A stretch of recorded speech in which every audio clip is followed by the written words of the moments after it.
Quranda hicab bağlamaqla bağlı bir ayə yoxdur. Sizin oruc tutmağınızın da Allaha bir faydası yoxdur. Həccə getmək əvəzinə də o pulu yetimə, yoxsula, kasıba verib daha çox savab qazanın. Namaz qılmağınıza da gərək yoxdur. İnsanın qəlbi təmiz olsa kifayət edir. Bu kimi sözləri kimlər deyir? Əlbəttə ki, sənəti, peşəsi tamamilə ayrı olan, lakin din kimi həssas bir məsələyə rahat bir şəkildə öz fikirlərini bildirən şəxslər.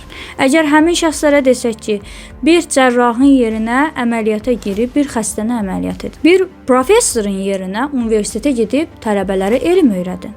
Əlbəttə ki, onlar bunu yerinə yetirə bilməyəcəklər. Çünki onların bu sənət haqqında nə səriştələri var, nə də onların peşəsi deyil. Əgər o işi yerinə yetirsələr, insanların gələcəyini və həyatını təhlükəyə atarlar.